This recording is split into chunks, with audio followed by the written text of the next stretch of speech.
Imbitasyon ng Aswang.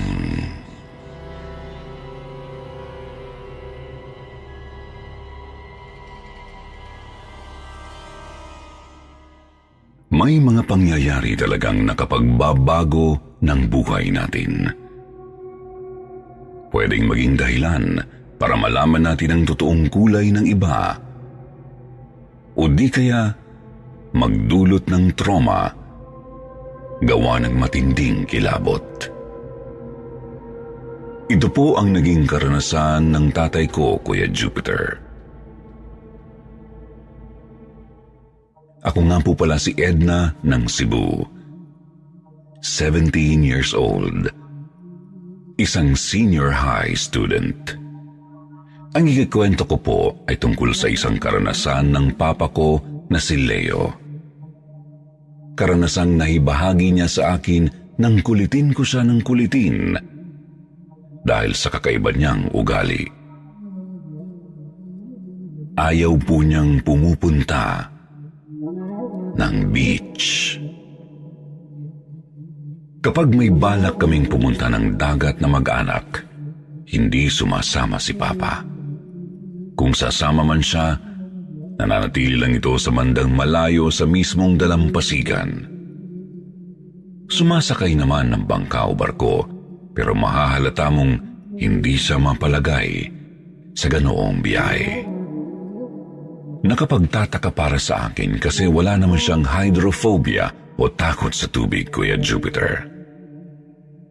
Okay nga lang din sa kanya na maligo ng swimming pool, lawa o ilog, basta wag lang talagang dagat.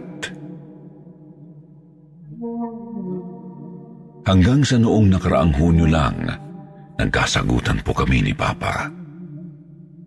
Nagkayayaan kasi kami ng mga pinsan ko na mag-island hopping, tapos diretso overnight. Nagulat po ako kasi bigla akong sininghalan ni Papa nang magpaalam ako sa kanila ni Mama. Huwag daw kaming tutuloy at mapapahamak lang daw kami doon. Napagtaasan ko po ng boses ang tatay ko noon, kasi pwede naman niya akong pagbawalan ng hindi sinisigawan. Inusisa ko siya ng inusisa kung ano ba talaga ang kinakatakot niya sa dagat. Noong una, sinasabi lang niya na baka malunod ang sasakyan namin. Ngunit nahahalata kong mukhang may pinagtatakpan pa si Papa. Kaya hindi ko siya tinigilan, Kuya Jupiter. Hanggang sa napaamin ko din si Papa. Pag-aming nagpagulat sa akin kasi hindi ko magawang paniwalaan ang sabi niya. May aswang daw sa dagat at baka patayin kami. Mangiyak-ngiyak at nanginginig na si Papa noon, kaya pinilit kong kumalma, Kuya Jupiter. Mahinahon ko siyang kinausap kasi mukhang may na-trigger yata akong trauma ng tatay ko. Doon na niya ikinuwento sa akin ang kanyang karanasang naging ugat ng takot niya sa dagat at mga dalampasigan. January 1991. Nagpunta raw po silang magbabarkada sa isang islang may pink beach, Kuya Jupiter.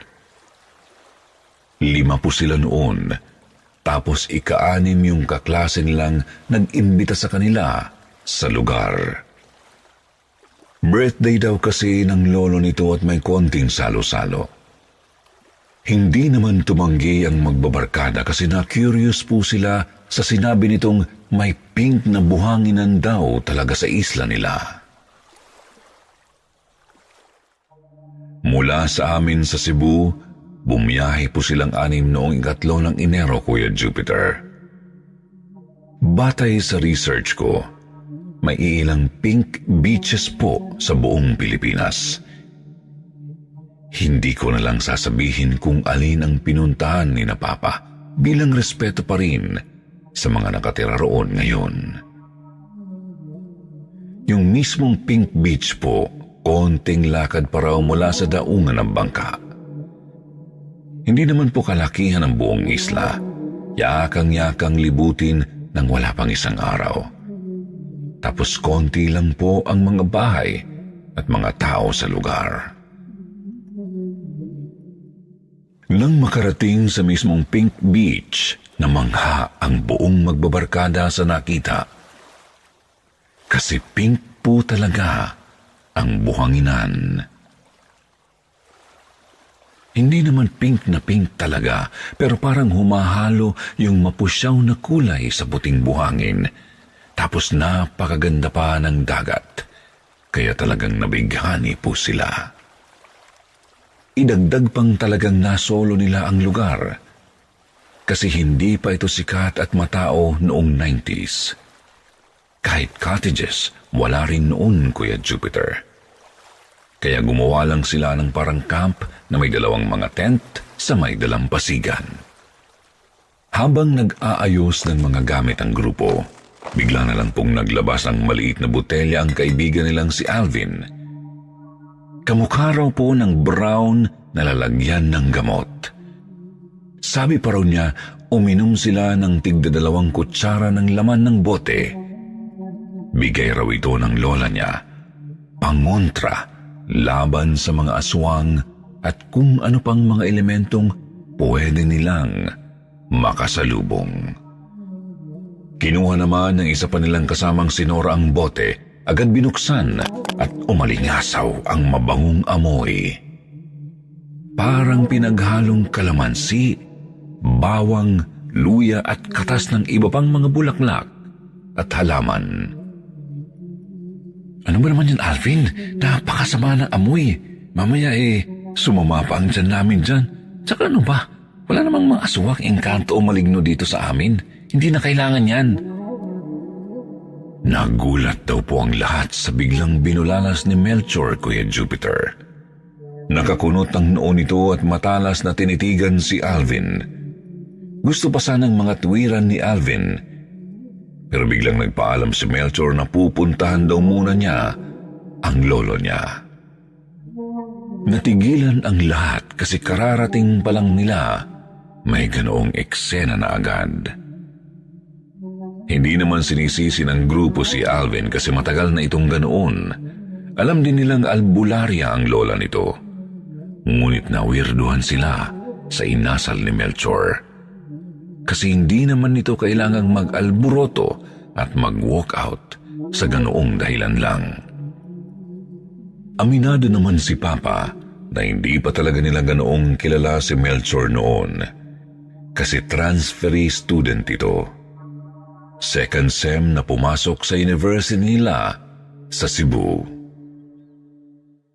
Uminom po sina Papa at Nora noong bigay ni Alvin, Kuya Jupiter. Bukod sa tiwala naman silang ligtas ito, alam nilang epektibo talaga ang mga gamot ng lola ng kanilang kaibigan. Yung natitirang 4 pa nilang kasama naman, nagpatuloy sa pag-aayos ng mga gamit at mamaya na lang daw iinom. Bandang 2:00 po ng hapon nang magkayayaan ng magbabarkadang maligo na ng dagat, Kuya Jupiter. Lumipas naman ang halos 1 oras at hindi pa rin bumabalik si Melchor. Nagtaka na ang magkakaibigan, kaya naisip ni na Papa at Alvin na hanapin ang kaklase. Baka sakali naririyan lang ang kanilang kaibigan sa malapit. Nilibot po nila ang bahaging yun ng isla, pero hindi nila makita si Melchor. May nadaanan na po silang kawayanan at kakahuyan hanggang sa may marating silang iilang kabahayang may mga tao sa bakuran. Lalapit na po sana si Papa para magtanong sa mga taga roon, ngunit bigla po siyang pinigilan ni Alvin at sinabihang may kakaiba sa titig ng mga tao. Nagpalinga-linga si Papa at napansin na rin parang may bahid ng pagkabahala at awa sa mga mata ng mga taong nangatingin. Hindi nang tagal, nilapitan sila ng isang binatilyo at may ibinulong ito sa kanila. Umalis umalis na kayo agad sa lugar na ito at huwag na huwag kayong uminom o kumain ng kahit ano mula sa kanila. Magtatanong pa po sana sila kung anong ibig sabihin ng binatilyo, Kuya Jupiter. Ang kaso, umalis na rin ito agad at mabilis na pumasok sa kanilang bahay. Ilang sandali pa, napansin nilang tila nang ilabot ang iba pang mga taga roon at nangagsipasok sa kani-kanilang pamamahay. Doon na napansin ni Alvin si Melchor na papalapit sa kanila. Maaliwalas ang mukha nito. May bit-bit na 1 galon ng tuba at supot ng pampulutang inihaw. Nagtaka ito kung bakit naroroon sina Papa sa bahaging iyon ng isla, bagay na ipanaliwanag naman nilang dalawa ni Alvin. Pagkatapos bumalik na ang tatlo sa kanilang mga kasama para maghanda ng inuman. Dumiretso si Melchor sa tabing dagat para tawagin yung mga nagsiswimming. Si Alvin naman ang naghanda ng sausawan para sa inihaw, Kuya Jupiter. Tapos hinaluan niya yun ng kalamansi. Sinabihan niya si Papa na kapag bumaho at nagbago ng anyo ang pagkain pagkapatak ng kalamansi, ibig sabihin, pangyanggaw daw yun o yung pagkain gawa ng mga aswang para gawing aswang din ang mga normal na tao. Ngunit wala namang pinagbago sa inihaw ng mahaluan ng kalamansi.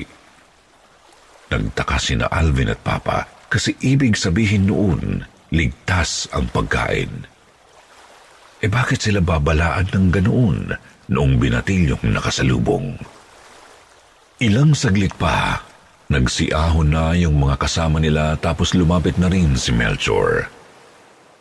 Nagsimula silang mag-inuman hanggang inabot na ng takip silim. Doon na po nag-aya si Melchor na pumunta na sa bahay ng kanyang lolo Timyong. Iniwan lang po nila Papa yung mga gamit nila, Kuya Jupiter. Kampante sila kasi may lock naman yung zipper ng mga tent na dala nila. Maliban na lang kay Alvin na may dalang belt bag na puno ng mga pangontra kagaya ng ilang supot ng asin.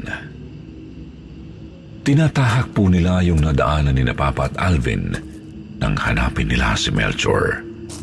Dumaan sila sa may kawayan at kakahuyan. Tapos nilagpasan yung mga kabahayan. Tinungo nila ang kabilang dalampasigan ng isla kung saan puti na po ang buhangin. Nandoon, may nakita silang isang maliit na kubong malayo na sa ibang mga bahay. Madilim na po nang sinalubong sila ni Lolo Timyong, Kuya Jupiter. Kandilang nasa mesa lang ang bukod tanging liwanag sa bakuran. Magiliw naman ang matanda kasi raw matagal na siyang walang bisita. Kaya talagang nagluto pa siya ng iilang putahe. May gisadong gulay at pansit na sa mesa sa bakuran tapos may adobong manok pa raw na niluluto sa likod ng kubo. Isa-isang nagsiupo sa may mesa ang magbabarkada, Kuya Jupiter, habang sina Melchor at Lolo Timyong naman ay pinuntahan ang niluluto. Uupo na sana si Papa, pero bigla siyang kinalabit ni Alvin. Pati si Nora kinalabit din ito at sabay silang nagbulungan. Hindi ako mapalagay. Parang may mali sa lugar na to. Tapos tingnan niyo yung mga kasama natin, mukhang mga nanghihina. Konti lang naman ang nainom nating tuba. Iniligid po ni na Papa at Nora ang paningin sa mga kasama. Oo nga, talagang ang nanghihina ang mga ito, mukhang mga inaantok o hapong-hapo. Yung isa nakapangalumbaba habang yung isa na may talagang inihiga ang ulo sa mesa. Lumingali nga pa po si Papa tapos napansing parang mamula-mula ang buhangin sa loob ng bakuran at ilalim ng kubo. Nakapagtataka raw, Kuya Jupiter, kasi dapat puti na ang buhangin sa bandang iyon ng dalampasigan. Isa pa, hindi mapusyaw na pink ang napapansin ni Papa, kundi mapusyaw na pula. Dito na po unti-unting nanayo ang mga balahibo ni Papa. Hindi na niya sigurado kung guni-guni ba o ano, pero parang may naaamoy na rin siyang amoy kalawang sa hangin. Si Alvin naman, pinatakan ng kalamansi ang pansit, pero wala pa rin pinagbago sa itsura ng pagkain. Kumuha rin siya ng piraso ng gulay at pinatakan din ito. Pero ganoon pa rin. Nagtataka na siya kasi mukha namang hindi sila binibiktima ng pangyayanggaw. Ngunit hindi mawala ang masamang pakiramdam kina Melchor. Natauhan naman si Nora at sinabi sa dalawang silang tatlo lang ang uminom ng pangontrang dala ni Alvin. Nakakaligtaan yata ng dalawa pa nilang kasama kasi nag-swimming na kaagad pagkatapos mag-ayos ng mga gamit. Hanggang sa bumalik na po si Lolo Timyong dala ang adobong manok. Kasunod niya ang apo na may bitbit na isa pang galon ng tuba. Napatitig agad ang dalawa sa mga pinigang kalamansing nasa mesa. Mabilis namang nangatwiran si Norang, nilagyan na nila ang pansit para mas sumarap ito. Nagsimula ang kainan at inuman. Ngunit hindi kumain at uminom ng marami sina Papa, Alvin at Nora. Pasimple lang nilang pinagmamasdan ang maglolo habang nakikisaya sa hapunan. Pakunwari din silang nalalasing. Pinapalabas nilang sumasabay ang paghihina ng kanilang katawan sa mga kasama. Nasa 1 oras pa lang, Kuya Jupiter, napakalakas na ng tama ng tuba sa magbabarkada. Gustong-gusto nang sabihin ni Alvin sa mga kaibigan ang nangyayari, ngunit nariyan ang maglolo sa tabi nila. Kaya naman tumayo na lang ito habang nagkukunyari pa rin ng lalata, tapos nagyayang bumalik na sa kanilang mga tent. Hindi naman tumutol sina Melchor at Lolo Timyong. Tumulong pangaraw po ang binata na akay ng isa sa mga kasama papunta sa kanilang kampo. Nang makarating, tulog agad ang dalawang lasing at umalis si Melchor para balikan ang kanyang lolo. Dito na po kumilos si Alvin at isa-isang pinainom ng pangontra ang mga kasamang nakahilata. Hindi niya sigurado kung tatalab pa, gayong mukhang tinamaan na ang mga ito ng kung anong sumpa. Lumipas ang ilang oras, nag-apoy sa lagnat ang mga kasama ni na Papa, tapos unti-unting nangatal at nangungulay ubi ang balat. Namumutla na si Alvin kasi mukhang walang epekto ang gamot na bigay ng kanyang lola. Dapat kasi iniinom ito bago mabiktima ng mga aswang. Pangdepensa ika nga. Sinubukan na lang niyang pahiran ng asin ang mga ito para kumpirmahin kung nagiging aswang na ba. Pero hindi naman nalalapnos ang kanilang mga balat. Naisip na rin ni Papa na magsimula ng mag-alsabalutan ng makaalisagan kung kailangan. Nagtulungan ang 3 bihisan at ilabas sa tent ang mga kasama, tapos iligpit ang kanilang mga gamit. Bagamat may malay naman at nagtataka, hindi naman makapalag ang mga nangihinang kaibigan sa ginagawa ni na Papa. Hanggang sa nangyari na nga po ang kinakatakot ni Alvin, Kuya Jupiter. Taranta nitong sinabihan sina Papa at Nora na may nararamdaman na siyang mga aswang sa paligid. Dito niya naisip na baka ito ang tipo ng mga aswang na pinapasahan ng sakit ang kanilang mga biktima bago kainin. Kaya siguro hindi nagbabago ng anyo ang mga pagkain kapag napapatakan ng kalamansi kasi hindi naman ito yanggaw. May kung anong mikrobe lang talaga ang mga ininom at kinain nila, tapos inusalan ng dasal. Kutob ba niya ang tuba ang kontaminado. Kasi doon sila naparami bago pa man pumunta sa kubo ng matanda. Lumalakas na ang kaluskos mula sa mga malapit na puno, pero hindi nila matanaw ang pinagmumulan dahil sa dilim. Sinabihan ni Alvin sina Papa at Nora na lumusong sa tubig dagat, dala ang mga kasama para hindi sila maabot ng mga aswang. Akay ni Alvin ang isang lalaking kasama, habang si Papa naman ang umaalalay doon sa isa pa nilang kasamang babae. Ngunit bago pa man sila makalapit sa mismong tubig, bigla na pong lumundag at humarang sa kanilang harapan ang dalawang halimaw, Kuya Jupiter. Nanlilisik ang pulang mga mata ng mga ito, kulubot ang balat, tapos napakahahaba ng matatalas na mga ngipin at kuko, napakalalaki ng mga bunganga at tuloy-tuloy ang pagtulo ng napakalapot na laway na parang pandikit. Higit sa lahat, kapansin-pansing suot ng mga ito ang mga damit ni Melchor at Lolo Timyong ng nagdaang hapunan. Nangangatal, ngunit hindi makagalaw sina Papa at Nora sa kilabot, maging ang mga kasamang akay nila'y ramdam din ang takot sa mga aswang. Apo, kahit isa lang, ayos na yan. Biglang nagsalita ang matandang halimaw at tila natauhan naman si Alvin. Dumukot ito ng asin sa kanyang belt bag at sinaboy sa maglolo. Ngunit mabilis na nakalundag ang mga ito. Naghiwalay sila pakaliwa at pakanan habang sumusugod kina Papa. Muling nagsaboy ng asin si Alvin kahit akay pa rin ito ang isa sa kanilang mga kabarkada. Tinamaan si Lolo Timyong na nasa bandang kanan at mabilis na umusok ang braso nito. Samantalang si Melchor na may nagawang maitulak si Alvin kasama ang akay na kaibigan. Napasubsob si Alvin sa buhanginan at gumulong naman ng ilang dipa ang kanina'y inaalalayan nito. Walang ano-ano'y mabilis na dinagit ni Melchor ang nanghihinang binatang nabitiwan ni Alvin. Mabilis itong lumundag papalayo at agad namang sumunod ang kanyang lolo. Leo, bilis! Sundan natin sila! Kailangan nating iligtas ang kaibigan natin! Nora, dito ka lang! Bantayan mo si Beth!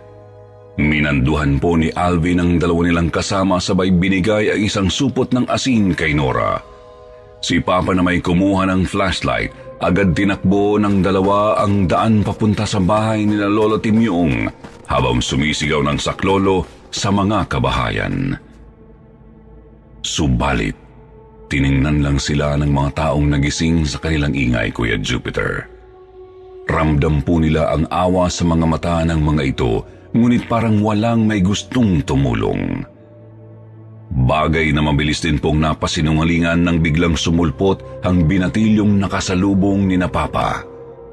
Hindi ito lumapit sa kanila noong sandaling iyon, ngunit naghagis ito ng itak sa paanan ni na Papa. Pinulot ni Alvin ang patalim, tsaka tumakbo papunta sa malapit na kawayanan.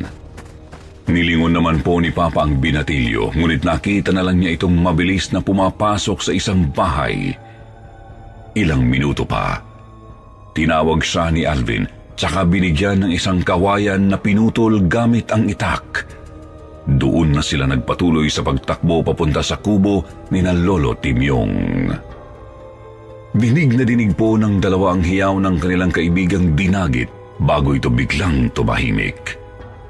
Naliligo na sila sa pawis at hingal na sa pagtakbo, ngunit ayaw nilang tumigil. Nang papalapit na sila sa kubo ng maglolo, nakita nilang naroroon ang dalawang halimaw sa bakuran, pinagsasaluhan ang nanahimik na nilang kaibigan. Mga hayop kayo! Anong ginawa ninyo sa kaibigan namin? Sinigawan ni Papa ang kumakaing mga aswang, Kuya Jupiter. Napalingon ang mga ito sa kanila at nanlaki ang mga mata nang makita ang nakaambang pinatulis na kawayan. Mabilis na nakailag ang matandang halimaw, ngunit nasapol ng saksak ang kanang balikat ni Melchor. Umatungal ito ng napakalakas at pinagkakalmot si Papa. Sasaklolohan naman sana ni Lolo Timyong ang kanyang apo, ngunit bigla itong sinabuyan ni Alvin ng asin. Tinamaan ito sa mukha at katawan, kaya napadapa ito at naghuhumiyaw sa sakit. Lumapit na rin ang binata kina Papa at sinabuyan din ng natitirang asin si Melchor bago sinaksak ng isa pang kawayan. Tinulak ni Papa ang aswang at pinilit bumangon. Napatingin sa katawan ng kaibigan nilang dinagit ng mga halimaw at halos masuka sa natanaw. Tuklap ang balat sa mukha, balikat, braso at hita. Wala ng mga mata at nagdurugo ang bunganga dahil sa naputol na tila. Tuloy-tuloy ang pagtagas ng dugo mula sa lieg na may kagat tapos wakwak ang dibdib at sikmura. Nakaluwa na ang bituka, atay at iba pang laman loob. Makikita ring wala na itong puso. Naghahari sa hangin ang malansang amoy, kahalo ng amoy kalawang nanggaling sa dugo. Dugo na dumadaloy mula sa katawan ng kaibigan patungo sa mamula-mulang buhangin. Natauhan na lang po si Papa nang yugyugin siya ni Alvin at sinasabihang tumakas.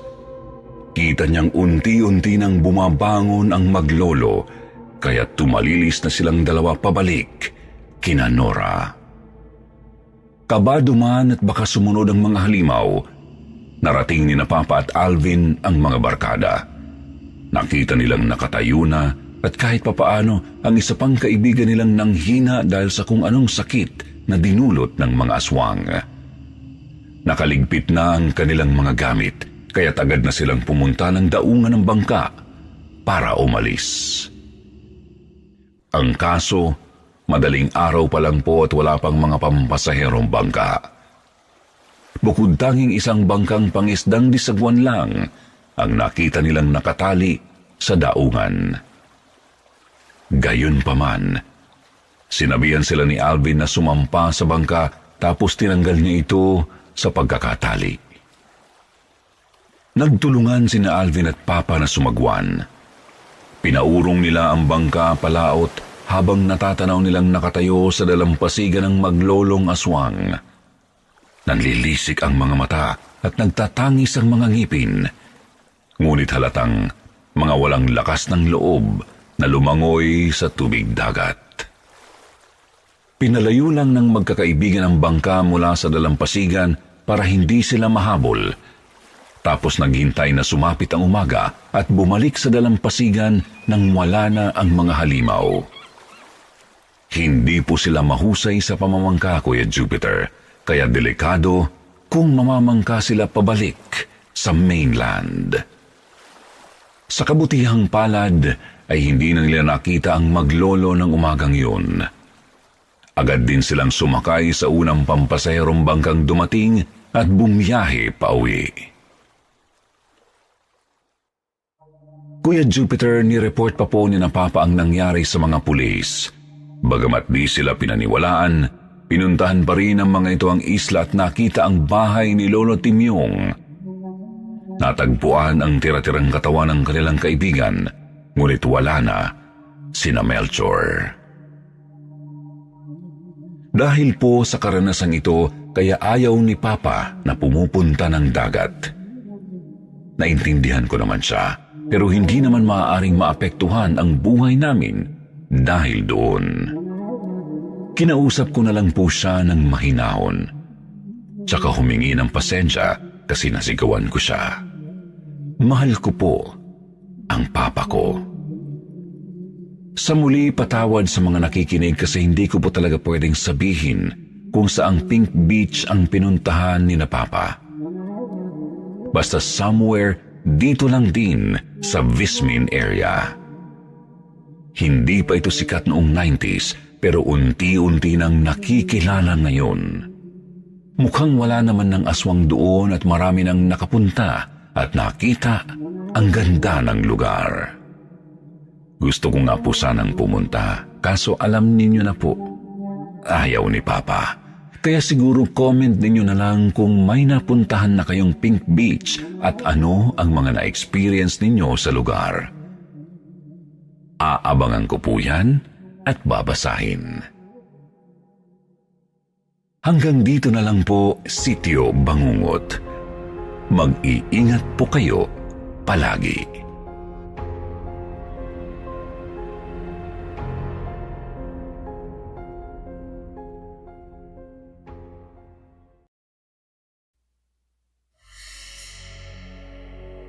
Tribo sa isla.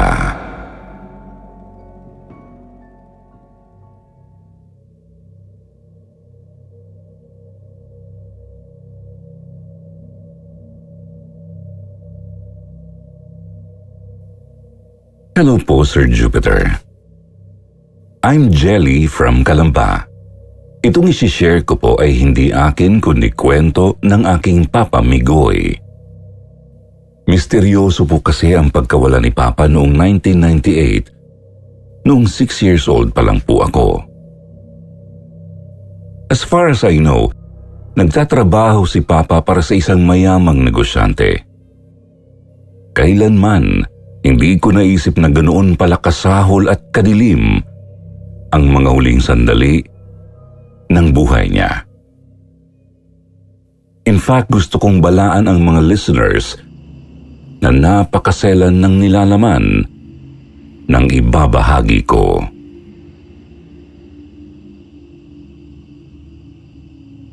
Umalis po ang grupo ni na Papa isang araw papuntang Palawan at hindi na nga po siya nakabalik. Basta nagulat na lang kami nang kumatok sa bahay ang kasama ni Papa sa trabaho na si Manong Toto. Nanginginig ito tsaka pawis na pawis. Halatang nasa state of shock, dulot ng kung anumang kinatatakutan. Tinanong siya ni Mama kung ano ang nangyari, pero halatang hirap itong magkwento. Nakiusap siyang makausap si Mama ng sarilinan. Kaya hinatid muna ako ni Mama sa kapitbahay namin ng tiyahin ko.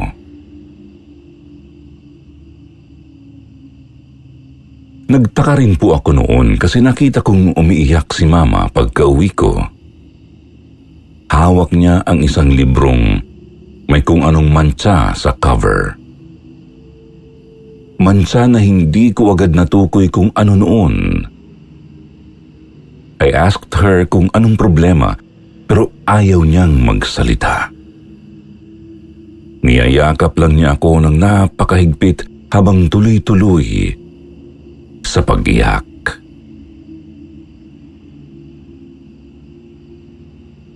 Years past 2013. Nasa 20 years old na po ako noon.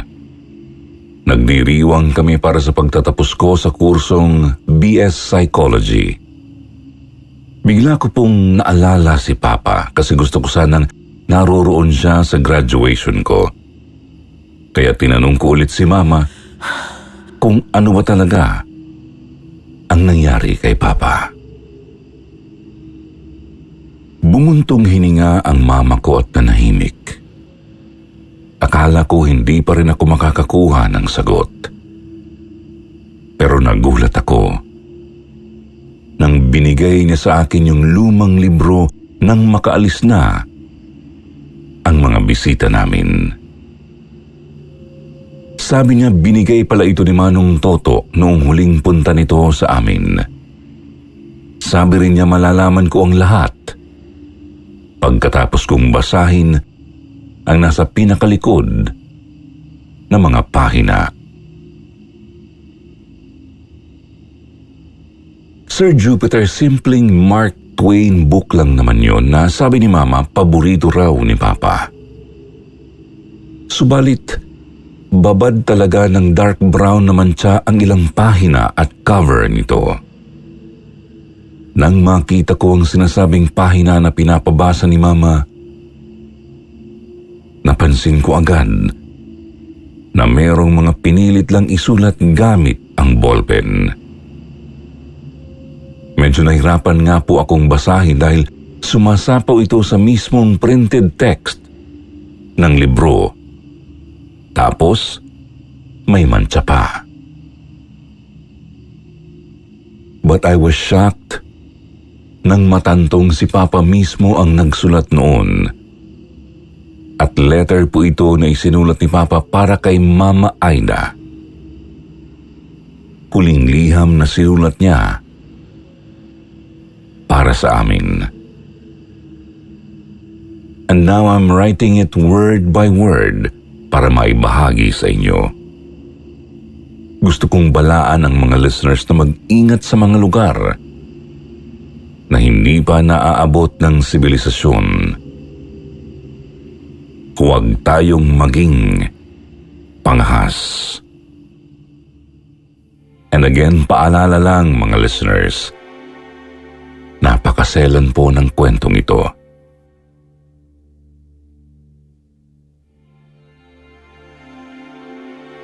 Narito po ang mga isinulat ni Papa Migoy. Aida, ako ito, si Migoy. Alam ko makikilala mo naman ang aking sulat kamay, kaya't nasisigurado kong hindi mo pagdududahan ang liham na ito. Pero mahal ko, sinulat ko to kasi hindi ko na alam kung magkikita pa tayo ulit.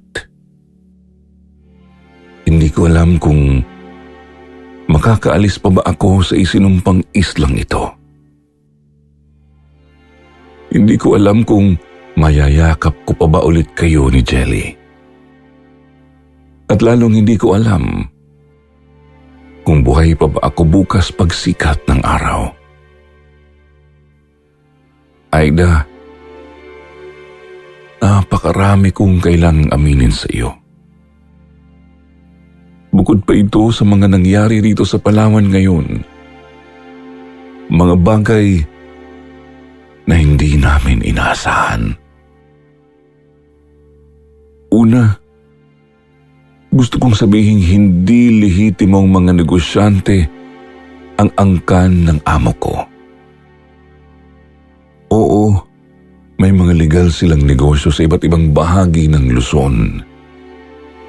Pero mga illegal na produkto ang pangunahing pinagkukunan nila ng yaman. Kasama na ang mga kontrabandong kalakal. Halimbawa na lang, ang mga bawal na gamot, baril at mga hayop na protektado ng batas. Patawarin mo ko kung hindi ko ito sinabi sa iyo, Aida. Pero ito lang kasi ang alam kong paraan para maiahon kayo sa kahirapan ni Jelly. Hindi ko rin sinabi ito sa iyo kasi alam kong tututol ka. Ang problema kasi, napasok na ako sa ganitong kalakaran eh. Hindi na ako pwedeng kumalas na lang ng basta sa kanila. Mahal ko, naging isa ako sa mga sekretarya ni Mr. Domingo. Bale, isa ako sa mga namamahala sa mga iligal na produktong ibebenta niya. Kaya madalas din niya akong sinasama kapag naghahanap ng mga kakaibang hayop na ipapadala sa labas ng bansa. At ito mismo ang dahilan kung bakit kami tumulak papuntang Palawan. Aida, patawarin mo ako kung hindi ko sinabi ang totoo. Patawan kung sinabi ko lang na mangingisda kami ng ilang araw sa laot. Ngunit ang totoo, naghahanap talaga si Mr. Domingo ng mga pambihirang uri ng bayawak. May nakapagsabi sa kanyang meron daw nito sa isa sa mga isla ng Palawan. Kaya kami napadpad dito.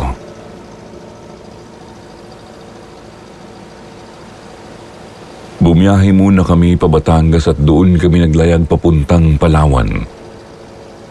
Gamit namin yung fishing boat ni Mr. Domingo. Payapa naman ang dagat, kaya wala kaming naging problema noong una. Subalit nagsimula ang masamang kapalaran namin nang hindi na namin matukoy ang pupuntahan.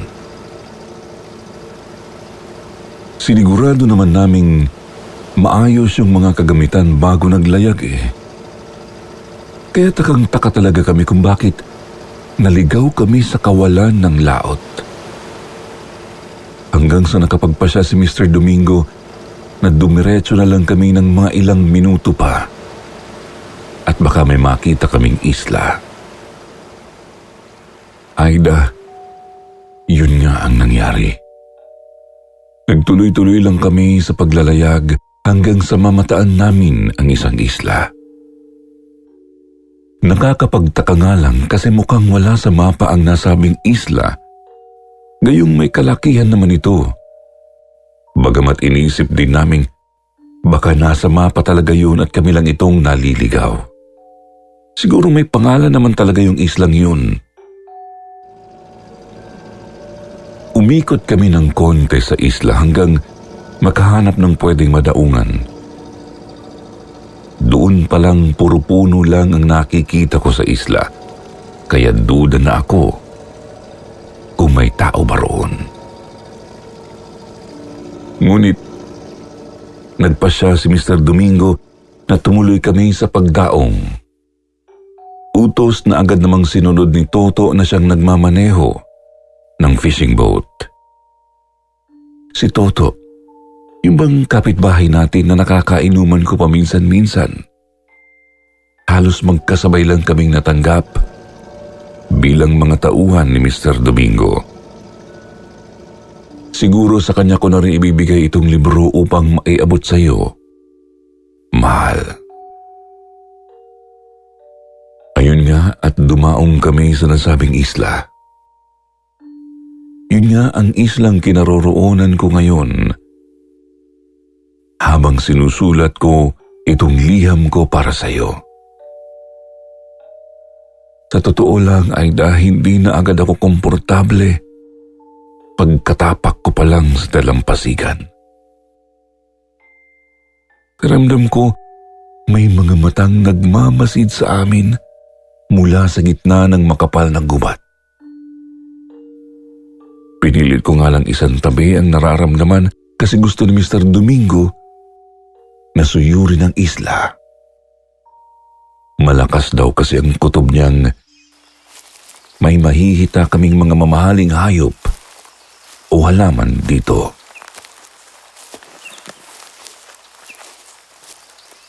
Sinuong namin ang masukal na kakahuyan. 6 kaming lahat. Tapos may ikapito na naiwan sa maliit na barko. Napakatahimik ng paligid. Lagaslas ng dagat, gumagalaw ng mga dahon at huni ng mga ibon lang ang maririnig. Wala talagang palatandaang may tao sa lugar. Gayunpaman hindi talaga nawala ang masama kong kutob, Aida. Sa halip palakas pa ito ng palakas hanggang sa naramdaman ko ng may panganib kaming sasalubungin anumang oras.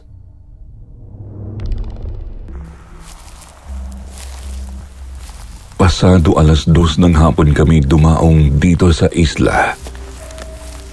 Ilang oras kaming naglakad-lakad sa napakasukal na gubat. Ngunit wala naman kaming nakitang pwedeng ibenta. Hanggang sa nagkulay kahel na ang langit, pudyat na papalubog na ang araw. Ang lalim na ng hininga ko at butil-butil na rin ang pawis. Kaya't ako na mismo ang nagmungkahi kay Mr. Domingo na bumalik na ng barko. Sumang-ayon naman siya kasi mahirap abutan ng dilim sa gubat na di namin kabisado. Naglakad na naman kami ng naglakad. Ramdam ko pa rin ang nakakapanindig balahibong titig mula sa kung saan. Lakad kami ng lakad hanggang sa nagtaka na kami kasi hindi namin nararating ang dalampasigan. Dinig naman namin ang lagaslas ng dagat subalit para bang napakalayo nito at hindi namin magawang lapitan. Tuluyan na ngang napamura si Mr. Domingo kasi halatang naliligaw na naman kami. Tumigil kami sa ilalim ng isang punong kamagong para makapagpahinga ng konti. Nag-usap na rin kami kung paano namin mararating ang barko. Nagsimulang dumilim ang langit at nagsikantahan ang mga kuliglig. At nagulat na lang kami nang mapahiyaw ng napakalakas ang isa naming kasama na si Kuya Pabling. Nanlaki rin ang mga mata namin nang mapansing may ahas sa balikat nito. Mabilis kong sinaksak ng maliit na kutsilyo ang batok ng ahas, ngunit huli na kasi natuklaw na nito si Kuya Pabling na agad ding nanlambot, namutla at natumba. Gumapang na ang pagkabahala sa mukha ni Mr. Domingo, lalo't isa rin sa mga pinakamalapit sa kanya, si Kuya Pabling.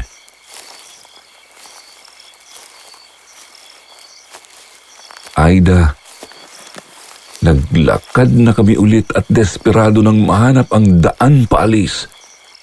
Akay-akay ng dalawang kasama namin si Kuya Pabling, subalit hindi talaga namin nararating ang dalampasigan kahit anong lakad namin. Bagkus lumalakas lang lalo ang pakiramdam kong naririyan lang sa malapit ang nagmamasid sa amin. Pagkatapos tuluyan na rin kumagat ang dilim.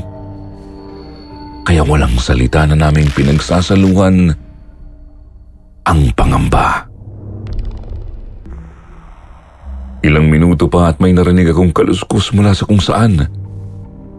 Agad kong inalerto ang mga kasama ko, tumigil naman sila at nakiramdam sa paligid.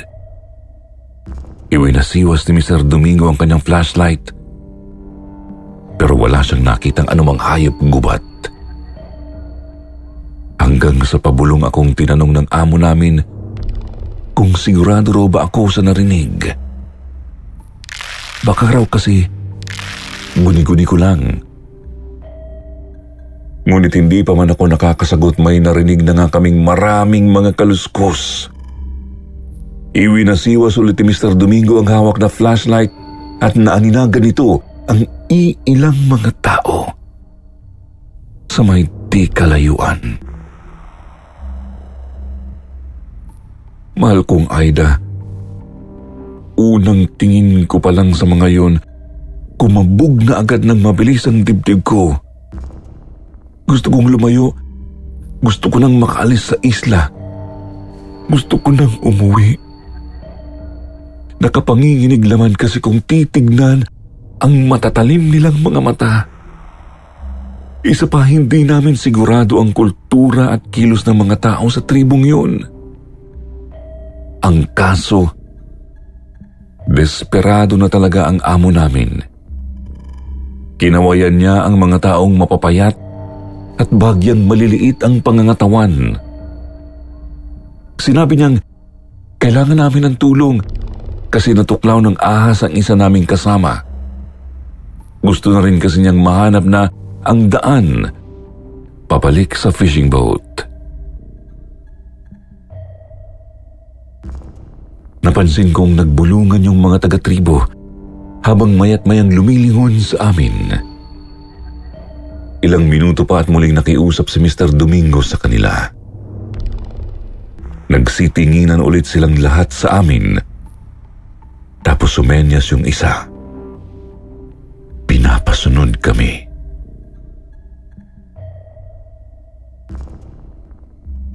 Mahal ko, hindi ko na napigil ang masama kong kutob noon. Sinabi ko kay Mr. Domingo na baka saktan kami ng mga taong yun. Pinagdiinan ko sa kanya na hindi talaga maganda ang nararamdaman ko sa mga yun at kailangan na naming lumayo. Subalit tayo makinig ng amo ko kasi hindi rin naman daw namin mahahanap ang daan pabalik sa dalampasigan kung wala ang tulong ng mga taga-isla. Aida, sinundan nga namin ang mga maliliit na tao. Maliliit kasi hanggang dibdib ko lang ang pinakamatangkad sa kanila. Kayumanggi ang kulay ng balat nila pero mas madilim kaysa karaniwang Pinoy. Pirmiring nang lilisik ang mga mata kaya't lalo akong kinakabahan habang naglalakad sa gitna ng masukal na gubat. Hindi ko alam kung gaano kami katagal naglakad kasi wala talaga ako sa sarili. Isa pa napakadilim talaga. Tapos wala akong ibang marinig kundi puro tapak namin sa mga damo.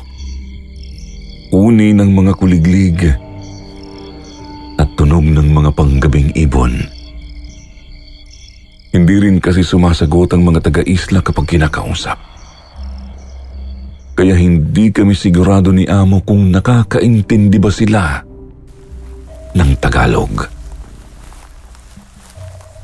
Natauhan lang ako nang may matanaw kaming usok sa gitna ng kakahuyan. Ilang lakad pa at nakita namin ang isang pamayanan ng mga taong maliliit.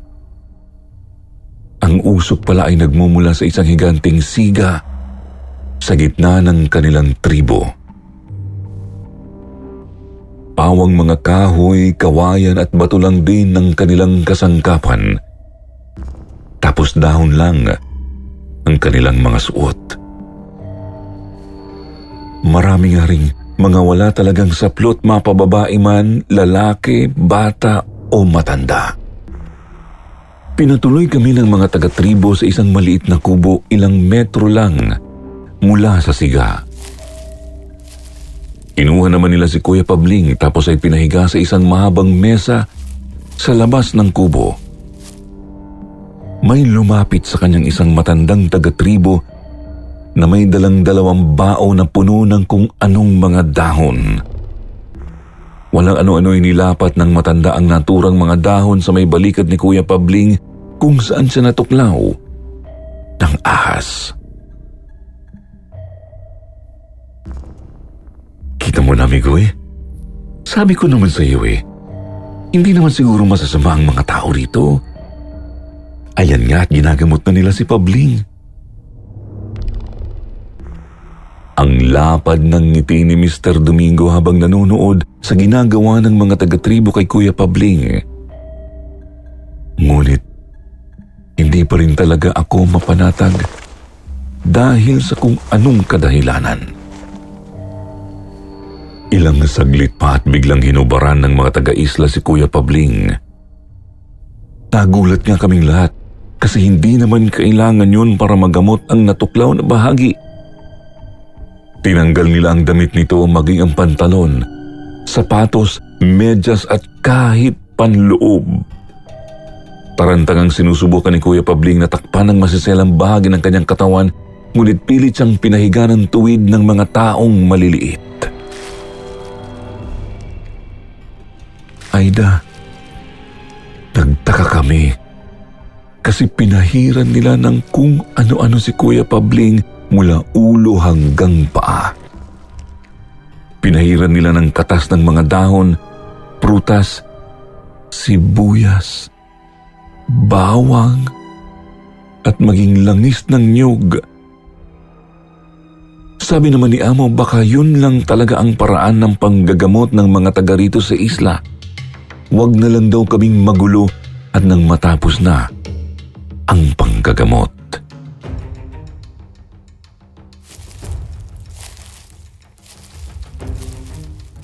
Ngunit nagtaka ako nang may lumapit na iilang kalalakihang may dalang pinatulis na kawayan.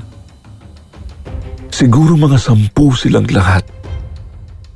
Umalibot yung 7 sa kubo habang yung 3 naman ang tumungo sa mesang kinahihigaan ni Kuya Pabling. At doon, halos mamutla kami nang kinaladkad nila ang nanghihina pang si Kuya Pabling.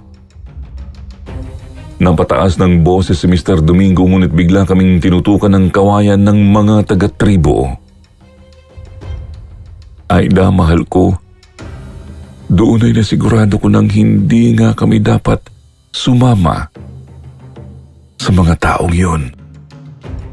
Na hindi nga kami dapat dumaong at nangahas sa islang ito. Wala kaming magawa habang umaalingaw-ngaw sa buong paligid ang hiyaw ng kasama namin. Sinubukan ni na Toto na iligtas si Kuya Pabling pero pinagtulungan lang sila ng mga bantay. Kay liliit ngunit napakalalakas ng mga ito. Kaya nilang buhatin at ihambalo sa lupa ng walang kahirap-hirap yung kasama naming malaking bulas. Gusto kong tulungan si Kuya Pabling, ngunit gusto ko ring tumakas na at lumayo.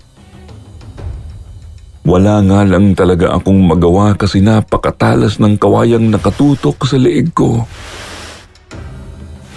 Wala akong magawa kundi mapaiyak. Habang tinitig kinakaladkad ng mga taga-tribo si Kuya Pabling, isinalang sa malaking apoy. Nalintikan na talaga, mukhang nangangain ng tawa ang mga taga rito. Mga aswang ba ang mga ito?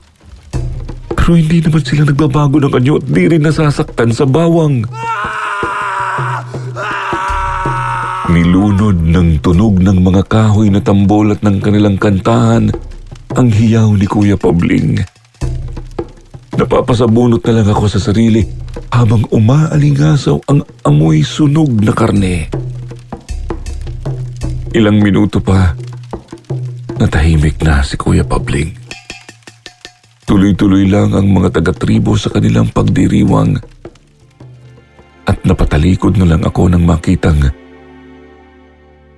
sinimulan na nilang lapain ang kasama namin. Mahal ko, sadyang napakadilim ng gabing yun. Naunawaan na naming isa-isa kaming kakainin ng mga taga-tribo sa susunod pang mga araw. Tahimik lang kaming umiiyak ng ilang oras. Kahit noong tapos na ang pagdiriwang sa tribo.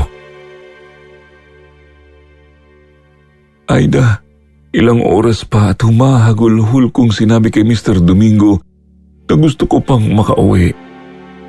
Gusto ko pang makita at mayakap kayo ni Jelly. Nagsalita rin ang mga kasama ko ng parehong mga saloobin.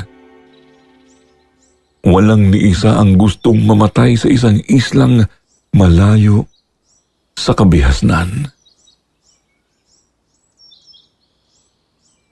Sumikat ang araw. Hindi kami nakatulog. Subalit kumatok sa amin ang pagkakataon bandang tanghali. Nang mapansin naming tulog ang mga tao sa pamayanan. Hindi kami sigurado pero mukhang sa gabi gising ang mga taga-isla. Sa katunayan, dalawa nga lang ang nagbabantay sa amin noon. Kaya naisip ni Mr. Domingo na tumakas. Maghiwa-hiwalay raw kami at tumakbo patungo sa kasukalan ng gubat. 5 pa naman kami kaya hindi kami masusundan agad ng 2 tao lang. Naghintay pa kami ng ilang pang oras hanggang sa napansin namin kumakain ang 2 bantay. Pinagsasaluhan nila ang isang tirang binti ni Kuya Pabling. Doon na kami kumilos. Sinira namin ang pinto at nagsitakbuhan kami sa iba't ibang direksyon. Si Mr. Domingo ang talagang naunang sumuot sa kakahuyan at mukhang may balak pa yatang iwan kami. Ang kaso, siya ang unang hinabol ng isa sa mga bantay at agad itong binato ng pinatulis na kawayan. Kita ko pang sumirit ang dugo sa ulo ni Mr. Domingo bago ako tumakbo na rin kasama si Toto. Umugong ang tunog ng mga kahoy na tambol. Nakalayo na kami noon ngunit dinig namin ang hiyawan ng mga taga-tribo. Naglakas loob akong lumingon at halos malaglag ang pangako nang makita ang isang hinagis na kawayan. Tumama ito sa lupa, malapit sa paa ko. Lalo naming binilisan ng takbo, takbong na hindi ko inakalang magagawa ko sa buong buhay ko. Hirap nga lang kami ni Toto kasi napakasukal talaga ng gubat. Nadadapa-dapa kami sa mga malalaking ugat at bato. Ngunit pinipilit lang naming agad bumangon kasi gusto pa talaga naming makauwi. Tuloy-tuloy ang takbo namin. Tuloy-tuloy lang din ang paghabol sa amin ng mga taga-tribo at ng kanilang mga sandatang kawayan. May mga palaso na nga ring pilit naming iniiwasan. Muli akong lumingon at natsyempohan ko ang isang maliit na taong papalundag papunta sa akin. Umiwas ako, ngunit natumba ako, habang siya naman ay nasubsob sa lupa. Mabilis kong tinadyakan ang kanyang mukha at inakay naman ako ni Toto para makatayo ulit. Takbo kami ng takbo at hindi na namin sigurado kung saan kami nagsususuot. Naliligo na kami sa pawis at nauubusan na ng hangin ang mga baga. Gusto pa naming makauwi. Gusto ko pang umuwi pero mukhang hindi na kaya ng katawan ko. Hanggang sa napansin naming papalapit na pala kami ni Toto sa dalampasigan. Ang kaso, kita naming may mga nauna na palang mga taga-isla sa pinagdaungan ng fishing boat. Kaya sumuot muna kami rito sa gitna ng malalaking bato para makapagtago. Abot-abot ang pagdarasal na sana hindi kami makita ng mga may sa aswang na mga tao. Lumipas ang maghapon. May naririnig pa rin kaming mga taga-tribo sa dalampasigan. Naisip namin ni Toto na bukas na lang ng umaga magtangkang lumabas kung kailan tulog ang mga taong maliliit.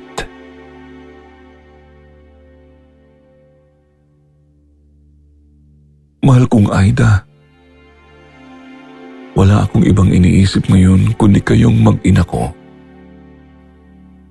Oo, naririto pa kami ngayon sa gitna ng malalaking mga bato habang sinusulat ko itong liham ko. Pasensya na kung dito ko na sinapaw sa mga nakasulat sa libro kasi ito lang ang papel na meron ako. Aida, kung hindi man ako makauwi, sana pakatandaan mong mahal na mahal ko kayo ni Jelly. Kung sakali mang ito na ang katapusan ng aking katawang lupa, tandaan mong hindi magtatapos ang pagmamahal ko sa inyo habang buhay. Aida, sa muli, patawad.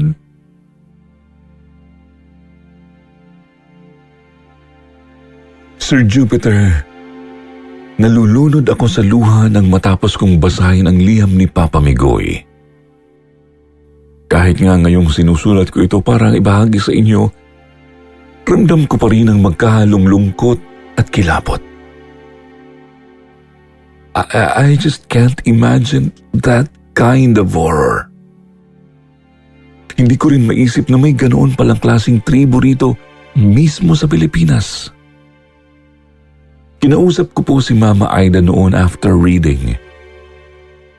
Sabi niya sa akin kinuwento raw ni Manong Toto ang nangyari nang lumabas sila ni Papa mula sa pinagtaguan. Tahimik na raw kasi ang paligid kaya mabilis silang tumakbo papunta sa fishing boat. Subalit, may mga mata palang nagmamasid sa paligid. Tinamaan ng palaso ang isang binti ni Papa at ang kamay niyang hawak ang libro. Yes, mismong tuyong dugo ng Papa ko ang mantsa sa mga pahina nito. Dahil nga hindi na siya makakatakbo, hinagis ni Papa ang libro kay Manong Toto at nakiusap. Naiabot ito kay Mama. Si Papa rin ang nagsilbing pain para tuluyang makasampa si Manong Toto sa maliit na barko. Mabuti na lang kasi naroroon pa pala sa loob at nagtatago ang iniwan nilang kasama. kaya agad nilang napaandar ang barko at naglayag.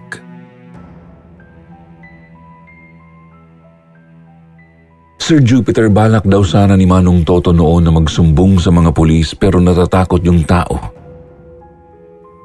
Kasi umuwi sila ng dadalawa na lang at wala pa ang kanilang amo. Natatakot mapagbintangan ng angkan ni Mr. Domingo. That's why he decided na lumayas at magtago na lang. Dala ang kanyang pamilya. As of now, I still miss my father very much. Siguro hindi ko matatanggap na nasangkot pala siya sa iligal na gawain. Pero hindi ko magawang pagdudahan ang pagmamahal niya para sa amin. At bago ko po tapusin itong kwento ko, gusto ko lang ipaalala sa mga listeners. Mag-ingat tayo sa mga lugar na hindi natin kabisado. Huwag tayong pangahas at baka karimlan ang ating kaharapin.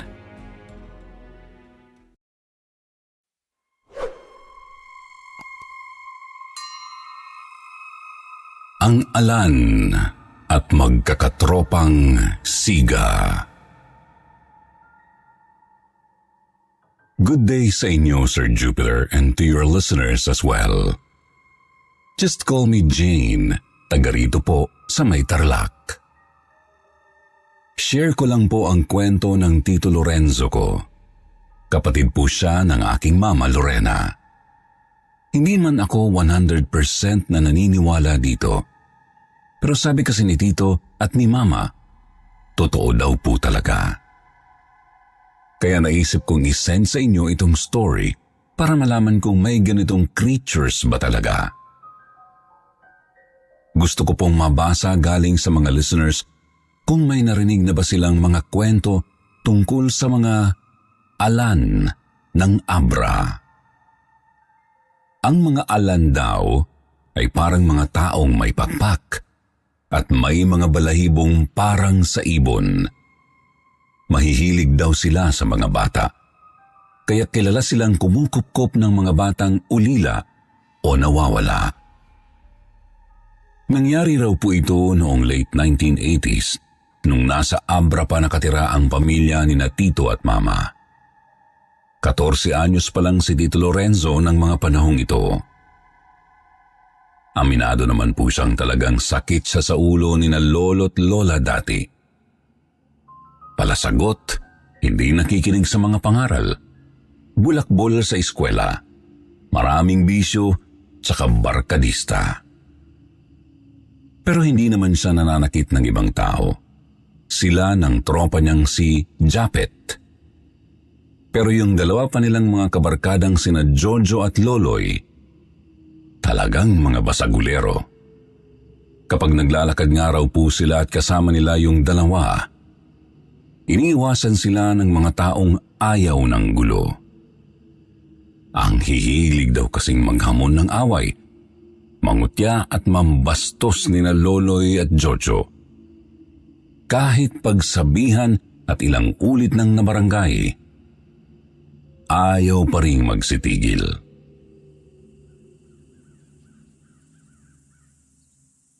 Isang dapit hapon po, Sir Jupiter, naglalakad ang apat papunta sa paborito nilang mamihan malapit sa palengke. Hindi naman lasing pero may mga tama na. Sakto lang para mapalakas ng alkohol ang mga loob nila. Kaya feeling mga hari o may-ari ng mundo. Nagtatawanan tapos malakas na nag-uusap habang naglalakad. Ngayon, kailangan pa po nilang dumaan sa isang medyo masikip na tulay para makarating sa palengke. Bago pa man sila tuluyang makalapit sa tulay, may nakita po silang isang batang tumatawid. Tansya ni Tito siguro mga nasa 11 o 12 anyos. Payat, magulo ang mahabang buhok, madungis ang damit, tapos may dalang isang supot. Hindi nila maaninag ang mukha noong una kasi nakayuko ito habang tuloy-tuloy na naglalakad. Maliban pa sa padilim na nga. Lalagpasan lang sana sila nito, pero bigla pong nagsalita si Jojo, Sir Jupiter. Aba, hindi man lang ba tayo babatiin ng magandang gabi nito? Lakas ng loob mong kutong lupa ka. Pipigilan po sana ni Japet si Jojo, kaso nahatak na ng huli ang balikat ng bata. Napalingon ito sa kanila at nakita ni Tito ang nagtataka, ngunit walang emosyon nitong mga mata. Si Loloy naman sinigundahan ang trip ni Jojo. Pinagtawanan ng bata at hinawakan ng mahigpit ang braso nito para hindi makatakas. Saan ka ba pupunta? Laro muna tayo dito, Totoy. Ano ba yung dala mo? Pati nga. Hahablutin na sana ni Loloy ang supot na dala ng bata. Ngunit, naiiwas nito ang kamay na may hawak ng bitbit. Naitulag din ng bata si Loloy at agad itong tumakbo papatakas. Napatawa si Jojo kasi natakasan ng bata ang katropa namin. Kaya naman, agad na hinabol ni Loloy yung tumakas. Nang makalapit si Loloy, hinila nito ang isang braso ng bata sabay hinablot ang bitbit nitong supot. Sinubukan ng batang agawin ito pero mabilis na dinukot ni Loloy ang laman. Isa pala itong mansanas. Prutas na medyo mahal kung bibilhin noon sa lugar ni na Tito. Akma nang kakagatin ni Loloy yung mansanas, ngunit bigla siyang itinulak ng malakas nang umiiyak ng bata. Napaupo sa lupa ang kaibigan ni na Tito. Kaya galit itong muling tumayo at sinapak ang kaharap. Uy, tama na yan. Huwag naman kayo sumobra, hindi naman kayo inaano niyang bata eh. Sinusubukang pigilan ni Tito sina Jojo at Loloy na binubugbog na ang bata. Ngunit hindi sila nakikinig. Gustong ipakita ng dalawa na teritoryo kuno nila ang baryo at walang pwedeng mag-angas sa kanila doon. Napapaisip na nga raw po sina Tito at Japet na siguro panahon na para dumistansya sila sa dalawang sanggano. Ang kaso baka naman sila pa ang pag-initan kapag bigla na lang silang lumayo. Nang magsawa sina Loloy at Jojo, hinayaan na rin nilang makaalis ang paika-ikang bata. Ang grupo na may tumuloy na sa mamihan para maghapunan. Pagkatapos, nagkayayaan na ring umuwi. Kinabukasan maagang pinapunta ni Lola si Tito sa palengke para bumili ng bigas. Ayaw sana niya kasi tinatamad pero nakaramdam na rin siya ng gutom at wala nang maisasaing. Nang makarating sa bandang tulay, binagala ni Tito Lorenzo ang lakad sa bahagi kung saan binugbog ng mga kaibigan yung bata. Doon, napansin niya ang mansanas na nasa may batuhan at agad naman niyang pinulot. Bagamat madumi, mukhang maayos pa naman ang kalagayan nito. Binitbit niya ito papuntang palengke hanggang sa makauwi na ng bahay. Hindi rin mawala sa isip ni Tito ang nangyari noong nagdaang araw, lalo na ang mukha ng bugbog saradong bata. Opo, marami nang binugbog sina Loloy at Jojo na nakita nila ni Japet. Pero sadyang may kakaiba daw doon sa bata, Sir Jupiter. Nasa isip niya, baka siguro dahil parang hindi naman afford ng ganoong bata na makabili ng mamahaling prutas. Mukhang palaboy daw po kasi tsaka madungis, tapos hindi pa pamilyar sa kanya yung bata. Kahit pa kilala naman niya halos lahat ng mga taga-baryo. Hindi raw po talaga mapalagay si Tito noon, kaya naisip niyang hanapin yung bata. Tapos isauli yung mansanas. Hinugasan niya ang prutas, nilagay sa bagong supot saka lumabas ng kanilang bahay. Palinga-linga kasi ayaw niyang makasalubong sina Loloy at Jojo at malaman ang kanyang balak. Sakto naman pong si Japet ang nakita niya, kaya niyaya niya ito sa kanyang plano. Pumayag naman ang lalaki kasi maging siya'y may nararamdaman ding kakaiba doon sa bata. Binalikan nila ang lugar kung saan binugbog yung bata. Tinukoy naman ni Japet kung saan ito tumungo pagkatapos ng nangyari. Nakita raw niyang pumasok ito sa talahiban sa gilid ng daan, tapos mukhang didiretso papuntang kakahuyan. Ilang oras din po nilang ginalugan ang kakahuyan, Sir Jupiter, pero hindi po talaga nila nakita ang bata o ang tirahan nito. Naisip ni Japet na sumugal sa masukal na bahagi ng gubat bago pa tuluyang dumilim.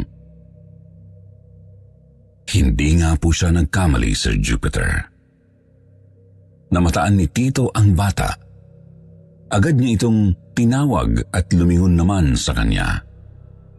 Subalit para bang bumakas ang takot sa mukha nito at mabilis itong tumakbo papalayo.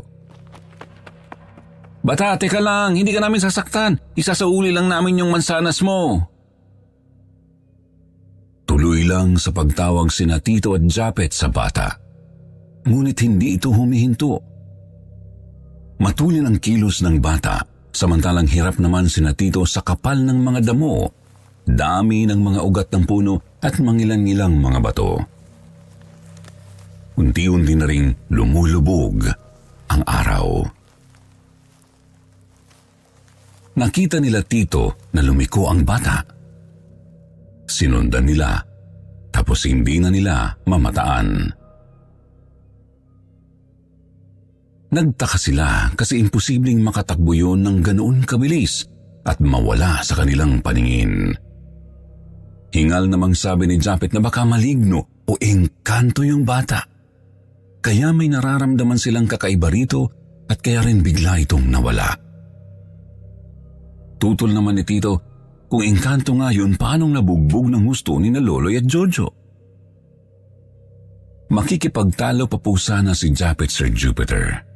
Kasi kung talagang araw na pangkaraniwang bata lang yun, paano namang nakatatakbo na yun ng ganun kabilis matapos mabugbog? Ang kaso, bigla pong naramdaman ni Tito na may gumagalaw sa sanga ng isang puno. Hindi nga lang nila maaninag kasi makapal yung dahon at padilim na rin. "Bata, ikaw ba yan? Maniwala ka sa amin. Hindi kami naririto para saktan ka. Gusto lang naming hingin ng tawad yung ginawa ng mga kasama namin sa iyo. Tapos isauli na rin itong mansanas mo. Maayos pa naman, tapos tahugasan ko na din." Desperado na po si Tito noon, Sir Jupiter. Kaya kinausap na lang niya sa malakas na boses ang batang hindi nila nakikita. Ramdam kasi niyang nasa paligid lang ito. Pagkatapos magsalita, inilagay niya ang nakasupot na mansanas sa paanan ng puno. Tumalikod na po ang dalawa sa puno at aalis na sana. Pero bigla po silang may narinig na kaluskus mula doon. Mabilis po silang lumingon at nakita po nila ang isang kakaibang nilalang na inaabot ang nakasupot na mansanas. Napatingin din po ito sa kanila. Doon, nakita nila sa malamlam na sinag ng araw ang isang kakilakilabot na nilalang. Parang tao pero disfigurado ang mukha. napakakapal raw po ng balat na parang balat ng kalabaw. Bukod pa, nakaturo palikod ang mga paa at kamay nito at may mga mababalahibong pakpak na parang sa malaking ibon. Ilang segundo lang, Sir Jupiter. Kita ni na Tito at Japet ang nanlilisik nitong mga mata na parang galit na galit sa kanila. Nang makuha ang mansanas, mabilis din itong umakyat ng puno at nawala sa makapal na dahon. Madapa-dapang tumakbo sina Tito at Japet sa gubat. Nahirapan pa silang mahanap ang daan pa uwi kasi tuluyan ng kumagat ang dilim at hindi pa nila kabisado ang masukal na bahagi. Habang tumatakbo, nagtatalo ang kanilang mga isip kung yung halimaw ba mismo ang bata o baka kaibigan lang nito. Pwede ring nagkamali sila at wala talagang kinalaman ng bata doon tapos nakuha na nito ang mansanas. Akala nila makakauwi na sila ng tuloy-tuloy noon, Sir Jupiter. Kahit pa walang tigil sa panginginig ang kanilang mga binti. Subalit bigla po silang may narinig na pagaspas na parang nagmumula sa malalaking pakpak. Hindi sila pwedeng magkamali. Nakasunod ang tunog sa kanila. Lalo nilang binilisan ang pagtakbo hanggang sa makarating sila sa may daan malapit sa tulay. Hindi na nila naririnig ang pagaspas ng mga pakpak, ngunit hindi pa rin sila tumitigil sa pagtakbo. Hanggang sa makasalubong nila sina Jojo at Loloy. May aswang! Hinahabol kami ng aswang! Walang ibang masabi sina Tito sa mga kabarkada kundi ang tungkol sa pakiramdam nilang humahabol sa kanila.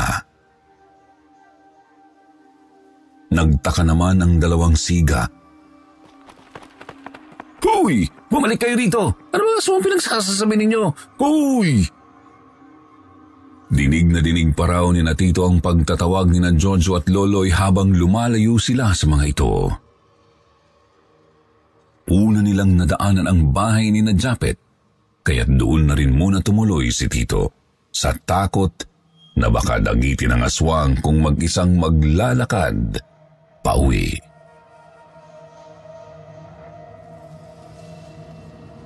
Nangangatog pa rin ang mga tuhod ng dalawa.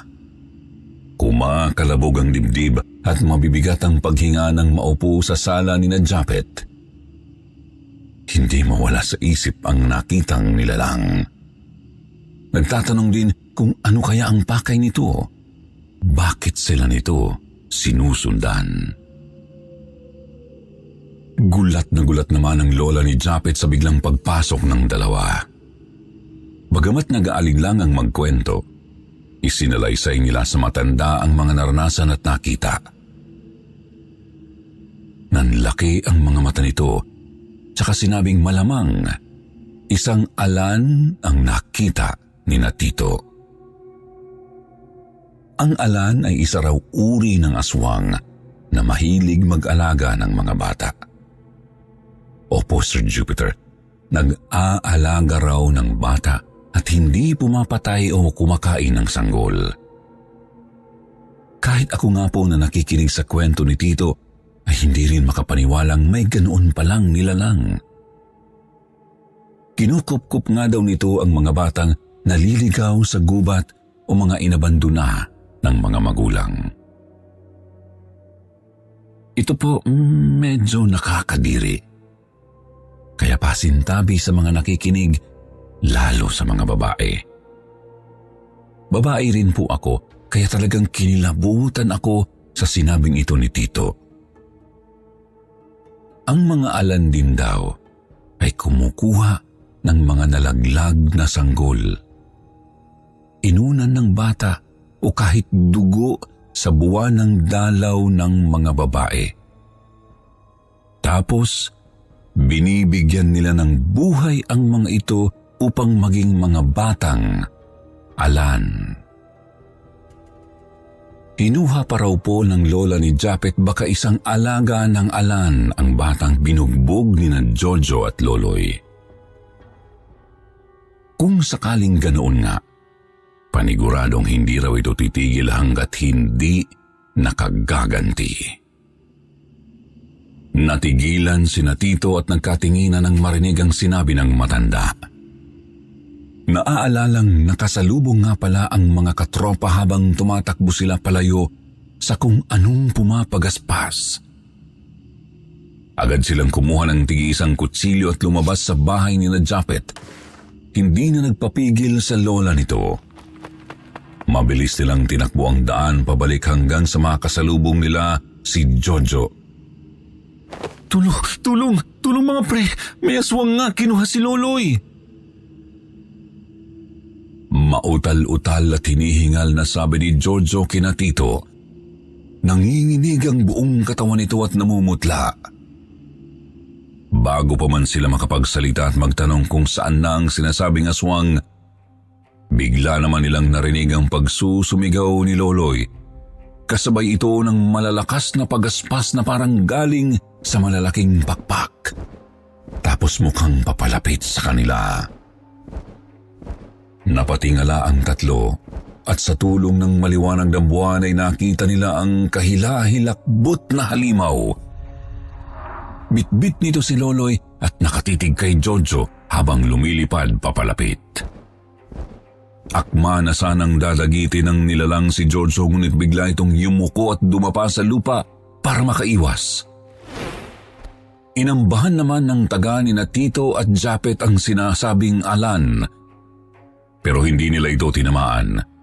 Lumipad lang ito pataas habang nakatitig sa kanila. Bitbit pa rin ang nagkakakawag na si Loloy. Ilang sandali pa, tuluyan na itong lumayo at mukhang pabalik na sa gubat. Tarantang lumapit sa barangay sina Tito para ikwento ang nangyari. Ang kaso, hindi sila pinakinggan ng mga naroroon. Una, hindi sila kumbinsidong may aswang nga kasi hindi naman ito nanggugulo sa kanilang baryo. At ikalawa, hindi naman aswang ang nanggugulo sa kanila kundi ang grupo ni na Tito, lalo na sina Jojo at Loloy. Pinuntahan din nila ang mga magulang ni Loloy, pero pinagtabuyan lang sila ng mga ito. Wala raw silang pakialam kahit mamatay pa ang kanilang anak dahil sa pagiging sakit sa ulo nito. Sunod silang tumungo sa bahay ni na Jojo, subalit ganoon din po. Hindi rin sila pinaniwalaan ng mga magulang nito. Sa halip kinaladkad ng manong ang kanyang anak at kinandado sa loob ng kamalig. Nagbanta pa itong inadamay sina Japet at Tito kung hindi sila titigil sa pagpapasaway. Kaya naman naisip niya na Tito na lakasan na lang ang loob at sila na lang ang pumunta sa gubat para hanapin si Loloy. Wala silang ibang dala kundi ang kani-kanilang mga itak. Mabilis nilang tinahak ang daan. Ngunit bago pa man nila marating ang masukal na bahagi ng gubat, ay narinig na nila ang pagsusumigaw at pagmamakaawa ni Loloy. Mabilis na tinakbo ni na Tito Lorenzo at Japet ang pinagmumulan ng tinig. Doon natanaw nila mula sa malayo ang batang kumakain ng mansanas malapit sa nakasigang apoy. Nakita rin nila ang halimaw na binubugbog ng husto ang kaibigan nilang si Loloy. Sinasapak, sinisipa, tinutuhod, tapos hinahablot saka hinahagis sa lupa o sa puno. Paulit-ulit lang na ganun. Halatang hinang-hina na si Loloy. Halatang konti na lang mawawalan na ito ng malay. Lalapit na sana sina Tito para saklolohan si Loloy ngunit nakita sila ng Alan. Bigla itong humayaw ng malakas habang nakatitig sa kanila. Naistatwa sina Tito sa kanilang kinatatayuan, Sir Jupiter. Nanigas ang kanilang mga panga ngunit nanginginig ang mga tuhod. Wala silang magawa habang nakikitang kumukuha ng isang nag-aalab na panggatong ang alan mula sa nakasigang apoy. Walang ano-ano yung ilapit niya ito kay Loloy at agad lumiyab ang damit ng lalaki.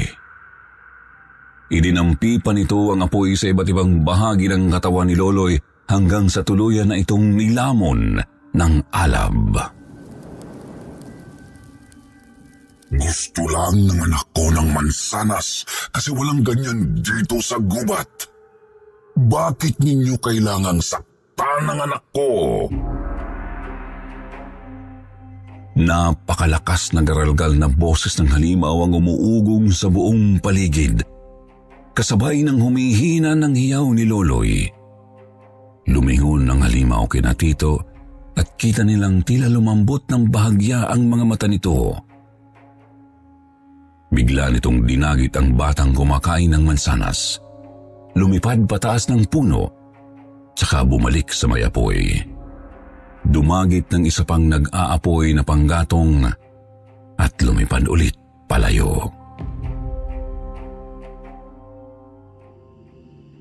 Nagtaka sina Tito kasi bakit hindi sila sinaktan ng halimaw. Hinuha ni Japet na baka dahil ibinalik nila ang mansanas ng bata. Maghahanap pa po sana sila ng paraan para mamatay ang apoy sa katawan ng kaibigang halatang wala ng buhay. Ngunit biglang nanlaki ang mga mata ni Japet ng matauhan kung saan papunta ang alan. Mabilis silang tumalilis pabalik sa bahay ni na Jojo Sir Jupiter. Malayo pa man sila itanaw na nila ang napakalaking apoy na nagmumula sa kamalig na pinagkulungan sa kanilang katropa. Sagad buto na raw po talaga ang kilabot ni na Tito noon, Sir Jupiter, kasi baka sila naman ang isunod ng alan. Subalit iba ang nangyari nang dumapo ito sa kanilang harapan. Mapayapa na ang mukha nito. Malumanay na rin ang boses ng magsalita habang may inaabot sa kanilang dalawa. Salamat sa pagsauli ng mansanas ng anak ko. Nakwento niya sa akin, wala kayong kasalanan na dalawa. Kaya hindi ko kayo gagalawin. Natingilan sina Tito at Japet sa sinabi ng alan. Nang tinanggap nila ang inabot nito, nanlaki ang kanilang mga mata nang makita nila ang iilang mga pirasong ginto. Hugis maliliit na mga buto ng mga halaman. Sa katunayan, may naitabi pa po si Tito Lorenzo na ipinakita niya sa akin. Agad na rin pong lumipad papalayo ang alan noon, Sir Jupiter. Tapos hindi na po nila narinig o nakita ulit.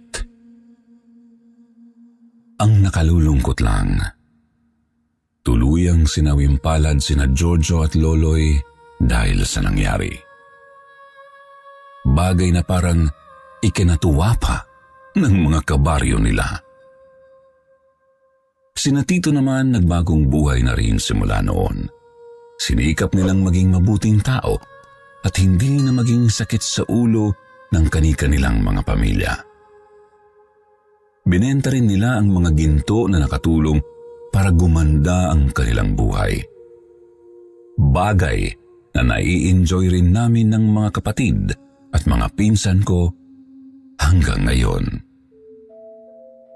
Naniniwala man kayo hindi sa kwento na to, maging mabuti po tayo sa bawat isa. Hindi dahil natatakot tayo sa karma, kundi dahil mabuti ang maging mabuti. Thank you very much sa pagbabasa ng story ni Tito Lorenzo at ng kanyang mga kaibigan.